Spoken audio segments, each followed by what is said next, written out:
Today is July 21st, 2025, and you're listening to Space News First Up. Discover your next mission in the space industry with the Space News Job Exchange. Visit spacenews.com/jobs to find top aerospace roles and connect with leading employers. And for employers, use discount code JOBEX for 15% off your next purchase. Here are today's top headlines in space. The parent company of satellite manufacturer York Space Systems is acquiring ground station provider Atlas Space Operations. Senate appropriators have rejected a proposal by the White House to cancel a civil space traffic coordination system. The same bill also restores funding for dozens of NASA science missions. The U.S. Space Force has finally accepted delivery of a long-delayed GPS software system. And Polish space infrastructure company SatRev has handed over a new ground station to Oman. First Up is produced by Space News, the industry standard for professional space journalism. Visit spacenews.com for breaking news, policy updates, and original analysis. We begin today with news that the parent company of satellite manufacturer York Space Systems is acquiring ground station provider Atlas Space Operations. Founded in 2015, Atlas is known for its Freedom platform, a software-defined ground communications solution that shifts complexity from hardware to cloud-based services, supporting a global network of over 50 antennas across more than 20 countries.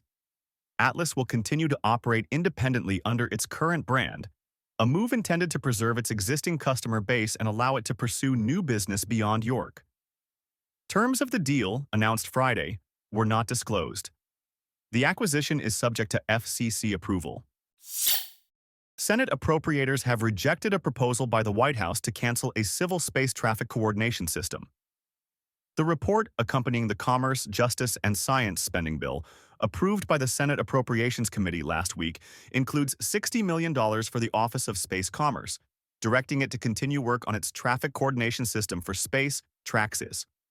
The White House proposed canceling TRAXIS in its fiscal year 2026 budget request, arguing that private companies could instead provide those services, but appropriators argued that the responsibilities of space traffic management and space situational awareness are inherently governmental. Industry groups had urged Congress to restore funding for TRAXIS.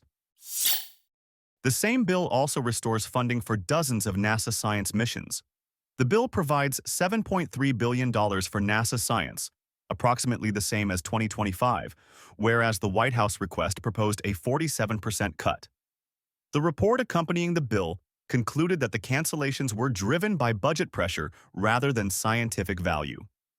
The report specifically restored funding for many high-profile missions across NASA's science programs, but was silent on Mars sample return, which the administration also proposed to cancel. On Friday, a letter signed by 64 House members warned NASA Acting Administrator Sean Duffy about moving to cancel those missions before Congress acts on its 2026 spending bills. The Senate bill overall provides $24.9 billion for NASA, just above 2025 funding levels. The U.S. Space Force has finally accepted delivery of a long-delayed GPS software system. The service accepted earlier this month the initial version of the Next Generation Operational Control System, OCX, marking a key milestone for a GPS infrastructure upgrade that has become emblematic of Pentagon's software development challenges. The delivery by prime contractor Raytheon comes more than 8 years behind the original 2018 schedule, and at a cost of approximately $4.6 billion. The Space Force plans to begin formal trials and a phased transition from existing ground control systems to OCX in early fiscal 2026. The handover, termed the Constellation Transfer Event, will span 8 weeks to minimize service disruptions, with full operational acceptance expected by spring 2026. Polish space infrastructure company SatRev has handed over a new ground station to Oman. SatRev designed and built over the past 2 years a 3.5-meter antenna enabled to support UHF and S-band communications for Etco Space, an Omani state-run company. The project began in October 2021 with the signing of an MOU at the International Astronautical Congress in Dubai that included development of Oman's first CubeSat. SatRev, which also builds satellites, plans to go public on the new Connect market of the Warsaw Stock Exchange in the second half of the year. Share your company's news with the entire space industry through Stellar Dispatch, the press release service from Space News. Learn more and use discount code SD2106 for 15% off when you submit yours at spacenews.com/stellardispatch. In other news, China is performing tests of a rocket that is part of its future human spaceflight plans.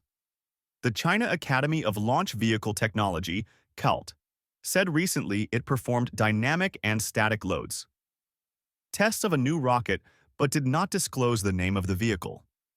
CALT did discuss the challenges and complexities of human spaceflight, suggesting that the vehicle is the Long March 10A.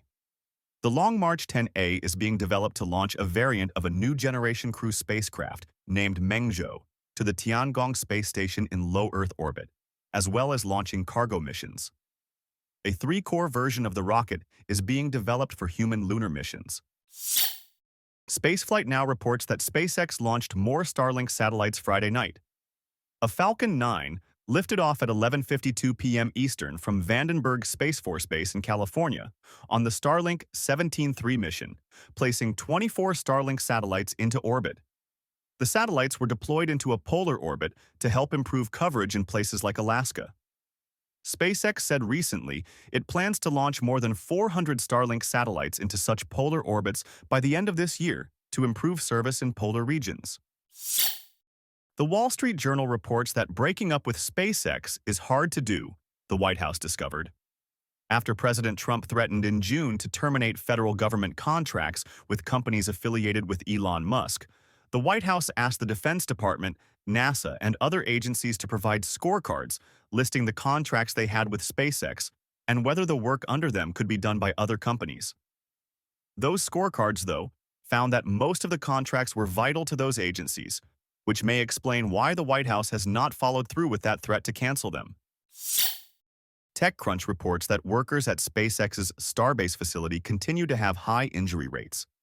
Data released by the Occupational Safety and Health Administration, OSHA, for 2024 found that the injury rate at Starbase is almost 6 times higher than for other companies building space vehicles, and nearly 3 times higher than the overall aerospace industry.